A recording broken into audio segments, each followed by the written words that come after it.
আপনারা সবাই জানেন যে বিএনপির চেয়ারপারসন বেগম খালেদা জিয়া এখন অসুস্থ হয়ে রাজধানীর এভার কেয়ার হাসপাতালে চিকিৎসারত অবস্থায় আছেন। তাকে কৃত্রিম শ্বাস-প্রশ্বাস যন্ত্রের সাহায্যে চিকিৎসা দেওয়া হচ্ছে। অর্থাৎ তার ফুসফুস এতটা দুর্বল যে তিনি তার যে নিজস্ব ফুসফুস দিয়ে নিঃশ্বাস-প্রশ্বাস কার্য চালাতে পারছেন না। তো এই যে কৃত্রিম যন্ত্র দিয়ে তাকে বাঁচিয়ে রাখা, এটিকে বলা হয় ভেন্টিলেশন। এখন যদি ভেন্টিলেশনটা আসলে খুলে নেওয়া হয়, তাহলে তার অবস্থা কি হবে? একমাত্র আল্লাহ রাব্বুল আলামিন জানেন। তার রোগ, তার বালাই, তার যে অসুস্থতা, এটি নিয়ে সারা দেশবাসী উদ্বিগ্ন। আমি মহান আল্লাহ রাব্বুল আলামিনের কাছে উত্তম ফায়সালা চাই যে এই বেগম খালেদা জিয়া তিনি একজন মহিয়সী নারী, আমরা সাক্ষ্য দিচ্ছি, এবং তিনি তার জীবন যৌবন এদেশের জন্য তিনি নিবেদন করেছেন। সারাটা জীবন তিনি আপোষহীন থাকার চেষ্টা করেছেন। তার এই জীবন সায়াহ্নে তার মৃত্যুটি যদি হয় সেটা সম্মানজনক হোক, কম কষ্টের হোক। আর তিনি যদি আল্লাহ রাব্বুল আলামিন তার হায়াত দিয়ে থাকেন, তবে তিনি যেন দ্রুত সেরে ওঠেন এবং যতদিন না আমাদের মাঝে বেঁচে থাকেন ততদিন সুস্থ এবং সবল হিসেবে থাকেন, এই প্রার্থনা করছি। আজকে যে টপিক, সেই টপিকের সঙ্গে বেগম জিয়ার যে অসুস্থতা, এর কোনো সম্পর্ক নেই। এর কারণ হলো যে এই সময়টিতে নানা জনে নানা কথা বলার চেষ্টা করছেন। কেউ বলার চেষ্টা করছেন যে শেখ হাসিনার জামানাতে তাকে মানে জেলে রেখে ধীরে, ধীরে তার উপর বিষ প্রয়োগ করা হয়েছে। অনেকে বলার চেষ্টা করেছেন যে যখন দাবি উঠেছিল যে তাকে বিদেশে পাঠানো হোক উন্নত চিকিৎসার জন্য, তখন শেখ হাসিনা সরকার তুচ্ছ-তাচ্ছিল্য করেছে, গাফিলতি করেছে, অথবা ইনটেনশনালি তাকে বিদেশে পাঠানোর ব্যবস্থা করেনি। এর ফলে তার শরীরের যে অবনতি, এটি এমন একটা পর্যায়ে চলে গেছে, এখান থেকে আসলে রিগেইন করা সম্ভব নয়। এটা নিয়ে বিএনপির একটা বিশাল শ্রেণীর মনের মধ্যে ক্ষোভ রয়েছে। আরেকটি পক্ষ বলার চেষ্টা করছে যে এই সময়টিতে তিনি যখন একেবারে শয্যাশায়ী, তখন তাকে কেন বিএনপি রাজনীতির ঢাল হিসেবে ব্যবহার করার চেষ্টা করছে এবং তাকে কেন বিএনপির প্রার্থী করতে হবে। তারপর তাকে কেন সেই বিভিন্ন দেশি বিদেশি রাষ্ট্রদূতদের সাথে দেখা করতে হবে, নেতাকর্মীদের সঙ্গে দেখা করতে হবে। তারপর হুইল চেয়ারে করে এই অসুস্থ মানুষটিকে টেনে হিঁচড়ে কেন সেই ঢাকা ক্যান্টনমেন্টে যে সেনা দিবস হয় সেখানে কেন তাকে নিয়ে যেতে হবে। এগুলো নিয়ে নানা রকম কথাবার্তা হচ্ছে। কেউ বলার চেষ্টা করছেন যে ওই যে সশস্ত্র বাহিনী দিবস বা সেনা দিবস, সেখান থেকে ফেরার পরেই বেগম জিয়া হঠাৎ করে অসুস্থ হয়ে পড়েছেন। তো এই বিষয়গুলো নিয়ে বিতর্ক চলতে আছে এবং এটা চলতে থাকবে। আমি সেই বিষয় নিয়ে বিস্তারিত না বলে আমি যেটা বলতে চাই যে রাজনীতিতে সিংহাসনে যখনই ক্ষমতার পালাবদল ঘটে, সেখানে একজন অন্যজনকে মেরে ফেলার জন্য নানা রকম ম্যাটিকুলাস ডিজাইন তারা করে। যেদিন থেকে রাজ্য, রাজা, রাজধানী, সিংহাসন, রাজনীতি এই শব্দগুলো এসেছে, সেদিন থেকেই প্রতিপক্ষকে ছলে বলে কৌশলে পরাজিত করার জন্য যুদ্ধ, হত্যা, আত্মহত্যা, এরপর নানা রকম যে চক্রান্ত, ষড়যন্ত্র, প্রাসাদ ষড়যন্ত্র, এগুলো চলে আসছে। প্রাসাদের মধ্যে বিষ প্রয়োগে হত্যা করা, আততায়ী পাঠিয়ে হত্যা করা, কিংবা ধীরে ধীরে খাদ্যের সঙ্গে বিষ মিশিয়ে প্রতিপক্ষকে দুনিয়া থেকে সরিয়ে দেওয়ার যে মানে বহুকালের ইতিহাস, সেই ইতিহাস এখনো কিন্তু থেমে যায়নি। এবং এখানে ক্ষমতার যে সিংহাসনটি, চেয়ারটি, এটি এতটা স্পর্শকাতর, পৃথিবীর সবকিছু শেয়ার করে। এমনও জমানা গেছে যখন একজন স্ত্রী ৫ ভাই মিলে তার সঙ্গে দাম্পত্য সম্পর্ক রক্ষা করেছে। অনেকে নিজস্ব প্রয়োজনে তার স্ত্রীকে অন্য পুরুষের হাতে তুলে দেয়, কন্যাকে তুলে দেয়, রাজার কাছে তুলে দেয়, বন্ধুর হাতে তুলে দেয়, বিক্রি করে দেয়, এরকম ঘটনা ঘটে। কিন্তু ক্ষমতার যে চেয়ারটি, এটি যতক্ষণ পর্যন্ত একটি মানুষের জীবন থাকে, ততক্ষণ পর্যন্ত মানুষ এই ক্ষমতার চেয়ারটি ছেড়ে দেয় না। এই গেল একটা সময়। দ্বিতীয় যে বিষয়টি রয়েছে সেটি হলো, ক্ষমতার চেয়ারে যদি আপনার পিতা থাকে, তাহলে সন্তানও তার পিতাকে ছাড় দেয় না। বহু পিতা সন্তানের হাতে খুন হয়েছে।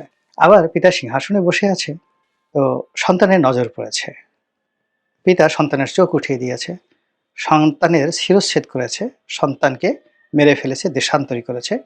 শত শত হাজার হাজার ঘটনা ইতিহাসে রয়েছে। স্বামী স্ত্রীর মধ্যে একই অবস্থা।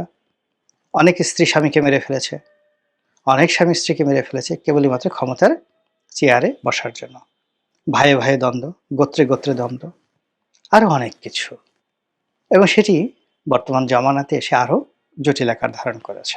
তো এ সকল চক্রান্ত মোকাবেলা করার জন্য আবার নানা রকম, যাকে বলা হয় জ্ঞানী গুণী আমির ওমরা, রাজা বাদশাহ যারা ছিলেন, তারা এগুলো মোকাবেলা করার জন্য অসাধারণ সব উপায় তারা যাকে বলা হয় গ্রহণ করতেন।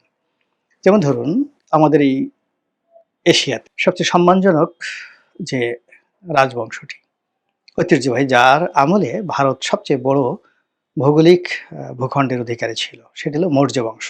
এই মৌর্য বংশের ৩ জন সম্রাটের নাম আমরা সবাই মুখস্থ বলে দিতে পারি। চন্দ্রগুপ্ত মৌর্য, তারপর তার ছেলে চন্দ্রগুপ্ত মৌর্যের ছেলে বিন্দুসার, আর বিন্দুসারের ছেলে সম্রাট অশোক, অশোক দ্য গ্রেট।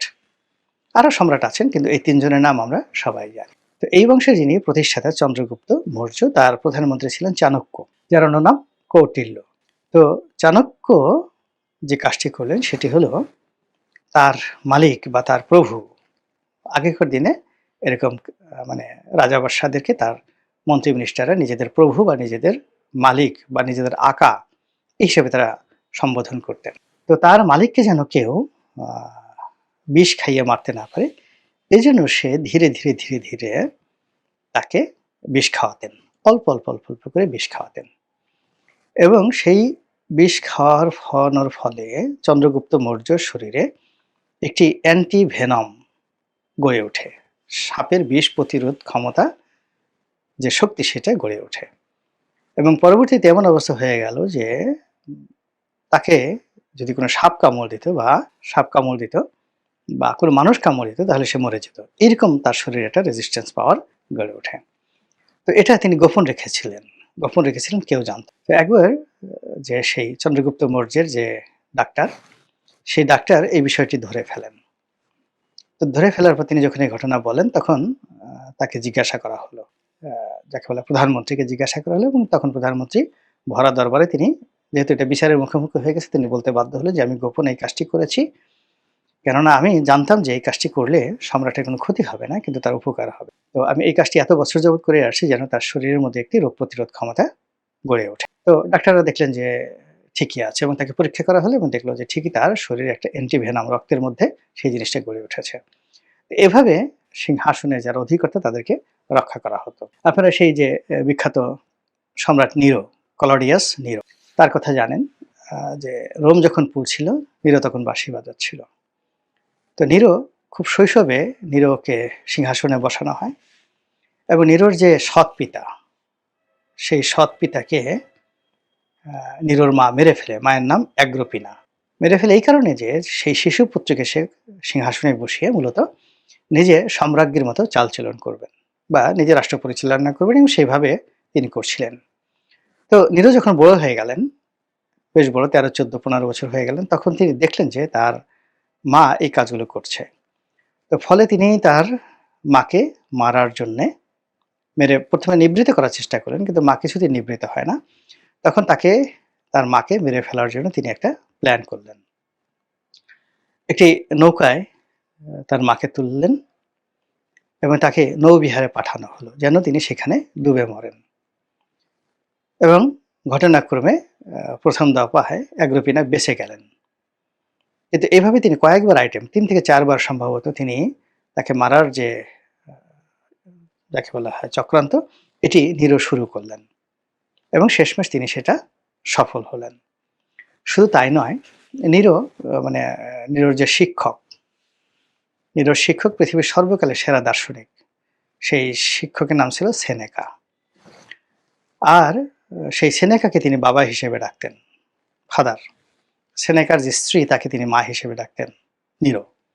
কিন্তু একটা সময় তার কাছে মনে হলো যে তিনি যে কুকর্মগুলো করছেন, অপকর্মগুলো করছেন, এটা সেনেকার শিক্ষার সাথে যায় না। সেনেকা তাকে পছন্দ করছেন না, সেনেকা তাকে অ্যাভয়েড করছেন, সেনেকা তাকে ঘৃণা করছেন। তো নিরো সারা রোম তাকে ঘৃণা করে, এটা তার জন্য কোনো সমস্যা না, কিন্তু তার শিক্ষক বা শিক্ষয়িত্রী তাকে ঘৃণা করেন, এটা তিনি কিছুতেই মেনে নিতে পারছেন না। পরে তিনি সিদ্ধান্ত নিলেন যে তিনি সেনেকাকে মেরে ফেলবেন, এবং অভিনব কায়দায় তিনি তাকে মারলেন। তিনি একদিন তার বাসায় গেলেন এবং তার অভিপ্রায়ের কথা বললেন যে আমি চাই যে আপনি মরে যান সসম্মানে। সেনেকা জ্ঞানী, তিনি বুঝতে পারলেন। তো বলে যে কিভাবে মরবো? তো বলে যে আমি আপনার জন্য বিষ নিয়ে এসেছি, আপনি এটা পান করেন, তাহলেই আপনি মারা যাবেন। সেনেকার স্ত্রী ঘরের ভিতরে দাঁড়ানো ছিলেন। তিনি দৌড়ে আসলেন এবং বললেন যে মাননীয় সম্রাট বা জাহাপনা, আপনি আমাকেও বিষ পানের অনুমতি দিন।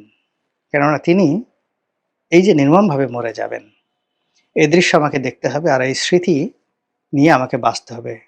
এই বাঁচার চাইতে মৃত্যু অনেক সম্মানের এবং অনেক আনন্দের। আপনি আমাদেরকে অনুমতি দিন, আমরা দুজন একসঙ্গে বিষ খেয়ে মারা যাব। নিরো ঠিক সেম কাজটি করার জন্য অনুমতি দিলেন। ফলে সর্বকালের সেরা একজন দার্শনিক দ্য সেনেকা, তাকে শুধু সেনেকা বলা হয় না, দ্য সেনেকা, তো সেই সেনেকার এইভাবে করুণ মৃত্যু হয়েছিল সিংহাসনের জন্য।